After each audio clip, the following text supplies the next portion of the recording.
Good morning students. आज हम परमाणु सिद्धांत और परमाणु की संरचना के बारे में पढ़ेंगे। परमाणु की संरचना में पढ़ने से पहले हमें ये पता होना ज़रूरी है कि परमाणु होता क्या है ना। तो परमाणु क्या होते हैं? पदार्थ का ऐसा सूक्ष्मतम कण है कि सबसे छोटा कण जिसका पुनः विभाजन संभव ना हो, जिसका आगे और विभाजन ना हो सकता हो, उसे हम परमाणु कहते हैं। जैसे कि एग्जाम्पल के तौर पर एक जैसे चौक है, चौक को अगर हम 1 से 2, 2 से 4 टुकड़े करते जाएंगे और तब तक करेंगे जब तक कि उसका बिल्कुल बारीक चूर्ण न बन जाए, है ना।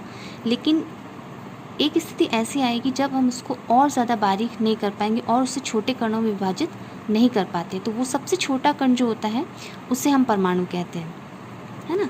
तो परमाणु किसे कहेंगे? पदार्थ का ऐसा सूक्ष्मतम कण जिसका पुनः विभाजन संभव ना हो, उसे हम परमाणु कहते हैं। अब परमाणु के बारे में सबसे पहले जानकारी भारतीय दार्शनिक थे महर्षि कणाद। उन्होंने बताया था इसके बारे में कि पदार्थ को अगर और विभाजित करते जाते हैं तो एक स्थिति ऐसी आती है जब उसमें आगे विभाजन नहीं हो पाता है, उसे ही हम सबसे छोटे कण को ही हम परमाणु कहते हैं। उसके बाद सन 1808 में जॉन डाल्टन वैज्ञानिक थे, उन्होंने परमाणु सिद्धांत दिया था। उन्होंने भी इसके बारे में जानकारी दी थी कि प्रत्येक पदार्थ जो होता है वो छोटे छोटे कणों से मिलकर के बना होता है, जिसे हम परमाणु कहते हैं। और ये सभी जो परमाणु होते हैं वो अविभाजित होते हैं, यानी इनका विभाजन नहीं हो सकता है। और अगर एक ही तत्व के सभी परमाणु होते तो वो समान होते हैं, और अलग अलग तत्वों के परमाणु जो होते हैं वो उनकी जो रासायनिक गुणधर्म होते हैं वो भी क्या होते हैं? अलग अलग होते हैं। ठीक है। अब इसमें देखिए, पहले जब परमाणु सिद्धांत दिया था जॉन डाल्टन ने, उस समय क्या था कि परमाणु में जो भी आवेशित कण या अपरमाणुक कण होते हैं उनके बारे में कोई ज्ञान नहीं था, उसके बारे में कुछ पता नहीं था। लेकिन बाद में जब पता चला कि परमाणु जो होता है उसमें आवेशित कण या कुछ अपरमाणुक कण भी पाए जाते हैं, और वो कौन कौन से होते हैं? प्रोटॉन, इलेक्ट्रॉन और न्यूट्रॉन। सबसे पहले क्या था? प्रोटॉन और इलेक्ट्रॉन की खोज हुई थी, है ना।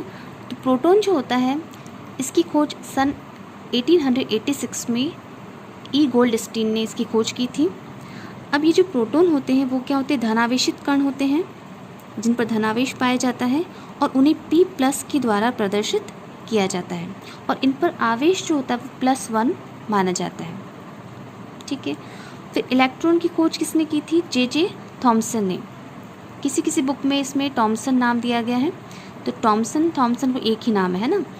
तो इलेक्ट्रॉन की खोज किसने की थी? जे थॉमसन ने की थी। कब की थी? सन 1898 में। और ये जो इलेक्ट्रॉन होते हैं ये क्या होते हैं? ऋणावेशित कण होते हैं।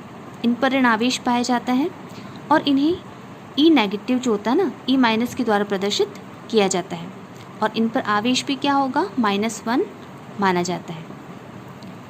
अब इन दोनों की खोज के बाद में, प्रोटॉन और इलेक्ट्रॉन की खोज के बाद में 1932 में जेम्स चैडविक ने न्यूट्रॉन की खोज की थी। और ये न्यूट्रॉन जो होते हैं ये क्या होते हैं? आवेश रहित होते हैं, इन पर कोई आवेश नहीं पाया जाता है, इसलिए इन्हें उदासीन कण कहा जाता है, और इन्हें n द्वारा प्रदर्शित किया जाता है, और आवेश इन पर क्या माना जाता है? 0 यानी कि 0 माना जाता है।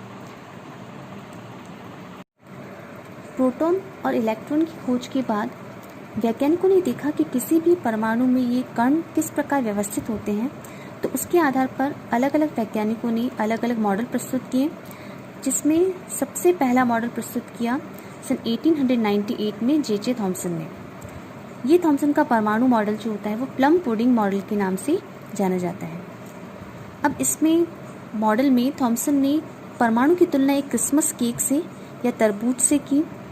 जैसे क्रिसमस केक जो होता है उसमें ड्राई फ्रूट्स अंदर व्यवस्थित होते हैं, उसी प्रकार से थॉमसन ने यह माना कि कोई परमाणु जो होता है वो एक धनात्मक गोला होता है जिसके अंदर इलेक्ट्रॉन्स जो होते हैं वो अंदर की ओर व्यवस्थित होते हैं। या फिर अगर तरबूज से कहा जाए तो तरबूज का जो लाल भाग होता है उसे धनात्मक गोला मान लिया जाता है, और उसके अंदर जो बीज होते हैं वो इलेक्ट्रॉन्स की तरह अंदर व्यवस्थित होते हैं। ये जो मॉडल था थॉमसन का वो एक पुडिंग केक जैसा दिखाई देता था, इसलिए इसे प्लम पुडिंग मॉडल कहा जाता है। थॉमसन के परमाणु मॉडल के अनुसार परमाणु धनावेशित गोला होता है जिसमें इलेक्ट्रॉन अंदर की ओर व्यवस्थित होते हैं। सेकंड पॉइंट इसका दिया हुआ है कि परमाणु उदासीन होता है। उदासीन क्यों होता है? क्योंकि परमाणु में जो धनात्मक आवेश है और ऋणात्मक आवेश, इन दोनों का मान हमेशा समान होता है।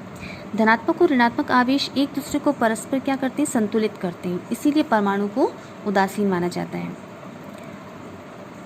ये थॉमसन का जो परमाणु मॉडल था, ये किसी भी परमाणु की संरचना की स्पष्ट व्याख्या नहीं कर पाया था, इसलिए इस मॉडल को निरस्त कर दिया गया और उसको इतना अधिक महत्व नहीं दिया गया।